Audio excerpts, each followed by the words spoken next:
Hello and welcome to my third Heroes and Generals tutorial. For this video, instead of focusing on each classes as we did in previous video, I'll be explaining how in-game currency are gained and how you can most efficiently grind money in order to purchase advanced equipment. I'd also like to keep the guide as simple as I can, and there may be few stuff I miss out, so please feel free to ask me questions in the comment section below. Do note that this video was made on open beta Bower build, so it is quite likely some of the information I'll mention in this video will be changed in the future updates. Now, I don't want you guys to get your hopes up and make you think that there is a magical way of gaining 100,000 credits each game, because there unfortunately isn't. I understand your frustration. The grind has gotten much worse compared to when I first started to play Heroes and Generals. However, understanding what creates income and how expenses are generated will make your grinding process a lot faster. Let's first talk about income. Every time a match is finished, you'll gain credits for participating in that game. This can be checked in the after battle report just under rewards. Many factors are taken into consideration when calculating credits, but your main source of income will always be the soldier salary. Each soldier has a base income according to their ranks. A fresh infantryman will only make 8,000 per hour, while rank 17 officer would make 18,500 every hour. I doubt you have multiple soldiers to pick from if you're watching this basic tutorial, but if you do, always play with your highest ranking soldier, preferably under infantry class.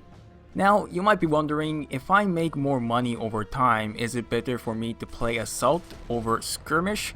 And you are correct in a way. Assault definitely takes longer to end compared to Skirmish, but you should also keep in mind of the 10% credit bonus every time you fully participate in a game, as well as another 10% for winning a game. So in theory, you'd always want to play a staged Skirmish game as a German, but I recommend simply checking all the available maps before going into queue for minimal waiting time between matches.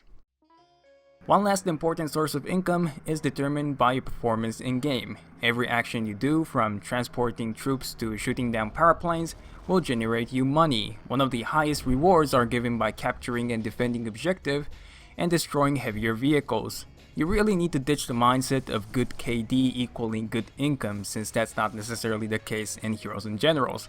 People camping in deep woods with their sniper rifle far away from the action will most likely make less money compared to a soldier rushing into objective. As much as I don't want to recommend this playstyle, rushing enemy armor with your bike and destroying it with cheap handheld explosive will make a lot of money as well. The heavier it is, the higher your reward is. Now that you understand how credits are made, let's talk about how they are used in-game. Just like how you gain money from good actions, you also spend money at the same time. Every bullet you fire, every tank that gets destroyed, every mines you place, you're using your credits. This can be checked from the notification tab on the lower left corner under ammo refill and upgrade repair cost. I highly recommend you all to check the automatic repair and refill for all equipments, as this will make it easier for you to understand how much you spent each game. If you want to know the exact cost of each equipment, visit the Heroes and Generals kit cost calculator created by community members. You can find a link in the description box down below. So what exactly should you bring in the battlefield as an infantry? Typical cost-friendly weapons are SMG and light machine gun.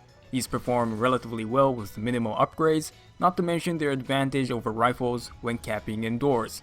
Semi-automatic and bolt-action rifles are great in their own ways, especially at range, and definitely has place in close quarter as well.